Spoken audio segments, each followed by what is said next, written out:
Hey everybody, just wanted to make this video here to show how you can make your own tool if you've lost the adjustment tool for the Savage AccuTriggers.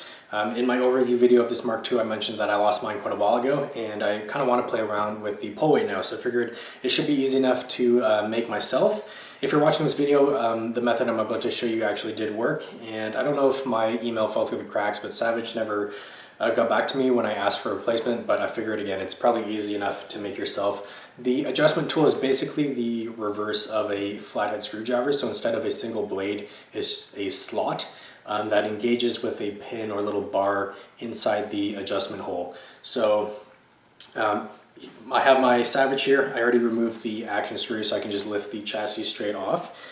And the adjustment point for the AccuTrigger on this particular model is behind the trigger here.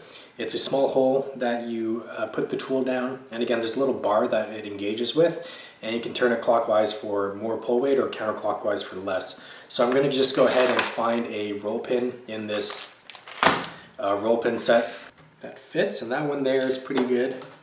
And for anyone who's wondering, I'll just measure it for you in case you don't have a variety set, if you just want to buy go to the hardware store and buy the roll pin. So in millimeters, and I'll let you convert this yourself if you need it in inches, but it looks to be 2.7 mils.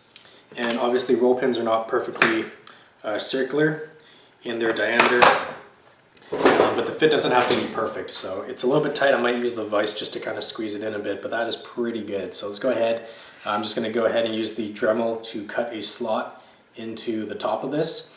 Okay, so I have the roll pin in the vise here, just padded with some paper towel. I'm going to use the slot that's already in the roll pin as one side, and I'm going to cut a slot into the top of it just about 1.5 to 2 mils deep and see if it works. So obviously you want to use your safety glasses when you're using rotary tools.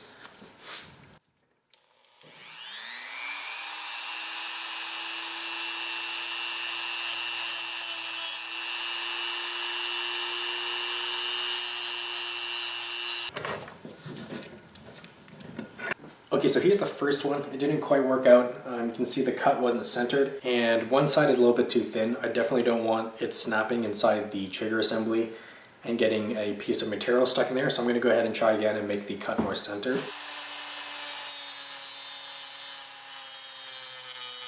You can see the one side, the slot is from the roll pin itself, and I just had to cut the other side down a little bit by about 1.5 millimeters. And it looks pretty good, so let's go ahead and see if it works. I'm going to just drop it into the adjustment hole here and feel it engage, and I just felt it engage there. So that works really nicely. A little bit difficult to turn, so I might just wrap some tape around the roll pin to give myself a little bit of a handle to use. Okay, so I'm back. I wrapped the roll pin with just a little bit of Gorilla Tape, so I have something to grip, and it's working really nicely. Engages the bar pretty good, so I'm going to just go ahead and adjust my trigger pull weight. Okay, so I just thought I'd end this video with just a small piece of advice for dry firing your rimfire rifles. Generally speaking, you want to try and avoid straight up dry firing your rifles, your rimfires, because the way the firing pin hits the striker on these rimfires, if you don't have a cartridge in the chamber, it's going to be hitting right up against the barrel, so that could potentially do damage in the long run. Of course, using a rifle in the field or on the range, you're going to dry fire sometimes, and it's not horrible. Like, the world isn't going to end if you dry fire your rimfire a couple of times. So I just suggest getting an empty casing. These are just once fired spent 22 casings that I save sometimes from the range, and putting that in the chamber before you test out your trigger pull. So a really easy way to do that is just to load the empty chambers into a mag. Now sometimes they won't feed quite right, because without the round nose of the bullet, it's hard to get the feeding just right, but with the Savage it's pretty good. So I just loaded a empty casing into the barrel, and now I can go ahead and do my trigger adjustment and feel the trigger. So I already know it's set to what I want, so I'm not going to actually turn it, but then just feel if it feels right to you. So that's pretty good right there. Now, if I wanted to adjust it higher or lower, you know, I could use your little tool, adjust it down, and then you can just kind of reset the bolt and try it again. So it's not bad.